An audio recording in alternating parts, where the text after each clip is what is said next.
Yan, kalawak na yan guys. Hindi sa amin lahat yan. Lahat yan. Yun, yun, may tao doon. Yun yung may-ari. Uncle namin yan guys.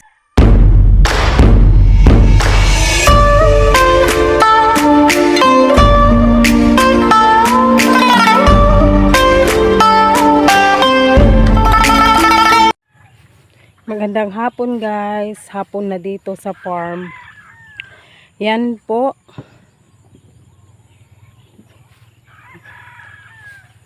Alam nyo po, marami nagsabi. Ang lawak daw ng farm. Ang bukid nila, ang lawak daw ng bukid namin. Pero sa totoo lang po, hindi sa amin. Lahat yan guys. Kasi ito,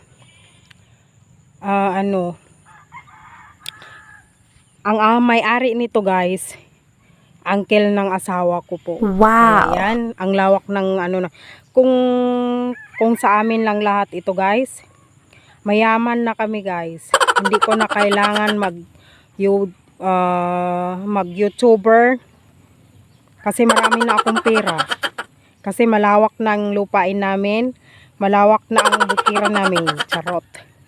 Yun guys, sa totoo lang guys, marami nagtanong, marami nag-comment. Ang lawak daw ng farm namin. Sa totoo lang guys, hindi sa amin lahat yan guys. Sa uncle ng asawa ko po yan. Dito lang kasi kami nagpunta kasi yung yung kung may nag-follow sa akin ano tawag dito? Naga-maintain din sa farm nila. Alam nila yan guys. Yung parang hati-hati pag magtanim, pag ma-harvest na, maghati sila guys. Yan sila guys. Mga kapatid niya po ito, yung tatay ng asawa ko. Hindi sa kanya lahat ito, hindi sa amin lahat guys. Ano lang na parang kami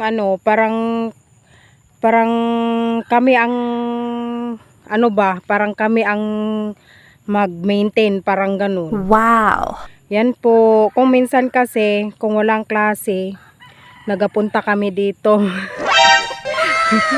Nagapunta kami dito sa farm. Tapos yun po,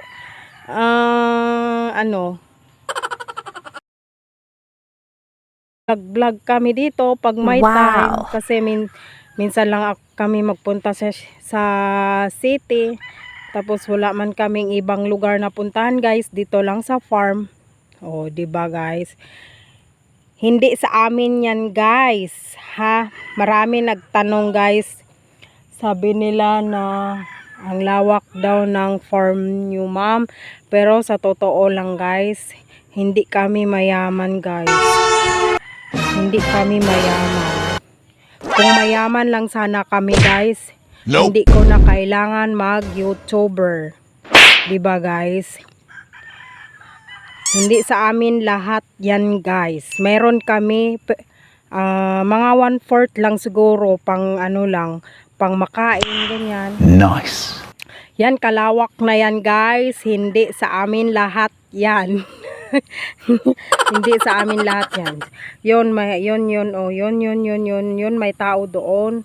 Yun yung may-ari. Uncle namin yan guys. Sa kanya yan na tanim na palay. Na yan. Yun, si uncle namin yun guys. Doon siya. May aso siyang kasama. Yun, uncle namin yan guys. Sa kanya yan guys. Hindi sa amin yan. Oo. Comment lang kayo guys kung anong tanong, comment lang. Magtanong lang, sagutin ko. May ganun. Sige po. Hanggang dito na lang yung vlog natin today. Guys, punta na tayo sa taas kasi hapon na. Mamaya mag-uwi na din kami sa bahay namin. Na tunay nga bahay namin. Charot. Hapon na guys. Sige guys. Bye-bye.